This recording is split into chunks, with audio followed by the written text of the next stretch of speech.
สบายดีพี่น้องป้องปลายสุขุสุคนมื้อนี้ก็มาเบิ่งจานชิลองมือสีวันดันมือชันวันดีก็ฟ้าเศร้า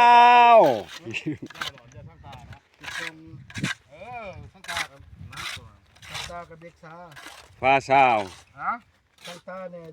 ขนาดฟ้าเศร้านี่นี่เด็กชามีชาโซนคันฟ้าเศร้าเอ็ดนี่กว่านี้กองที่ช่างตาใหญ่เด็กชาเด็กจ้า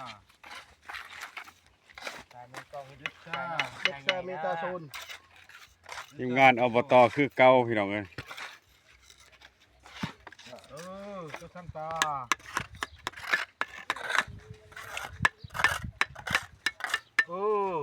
เพิ่นยังรับโทรศัพท์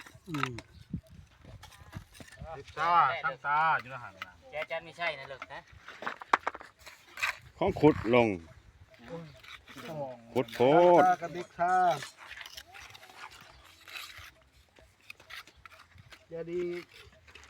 อันเฮิร์นนี่เฮิร์นชิ้นชมสร้างบ่ก็จะสิแล้วเฮินดินมูนนะเฮินมูนเฮิร์นชิ้นชมสร้างพกใส่ดินมูลเฮินชมช้างชมสร้างกับลูกกับแม่กับลูกกับแม่แต่ว่าดินมูนก็เฮิงไปมันก็เป็นชนทางดอกเฮิงพาเพิ่นก็แบ่งให้เฮาติจังว่าแล้วบ่ดินมูนเอาเลยของมูน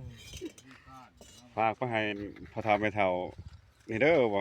แบ่งให้ชาตอนนี้ดินตอนนี้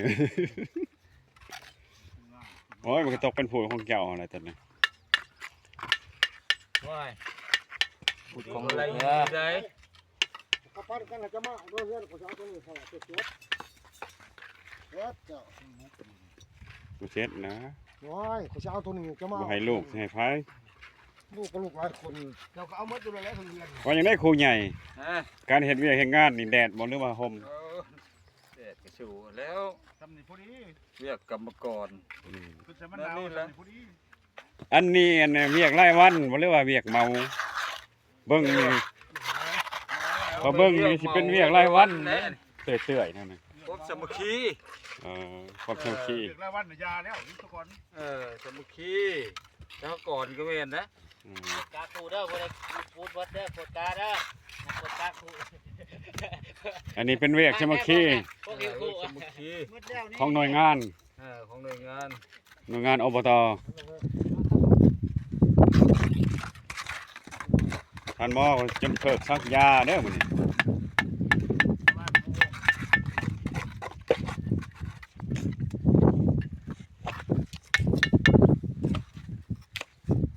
มา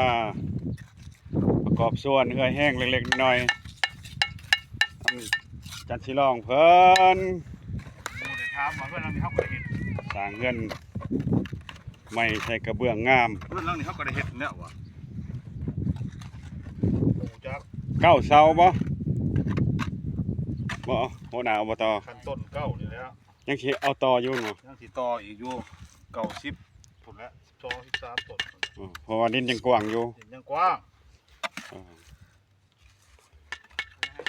3 ห้อง 4 ห้องเนาะว่าเบิดหมู่เขาลังบ่ได้แล้วหมู่เที่ยวบ่ได้เด้บ่ได้ก็ตามแล้วเอามาปลูกทางหน้าอีกโยเก้าเสานี่ก็กว้างเติบอยู่สถานที่ที่เพิ่นอยู่บ้านทวดน้อยพี่น้องเอ้ย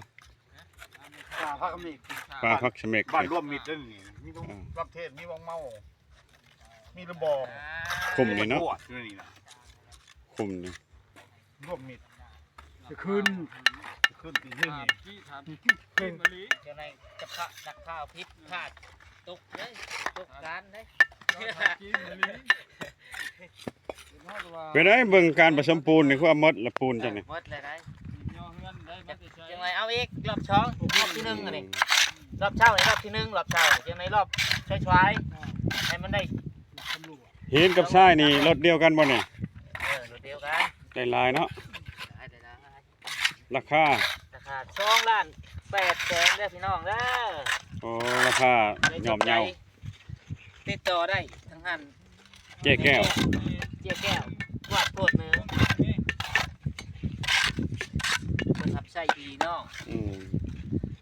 บริการ แล้วเอาให้ ที่ แล้วเอาให้เจ้าลายนะแล้วเอาให้ข่อยบ่ลายปานนี้ 3 กิโลแล้ว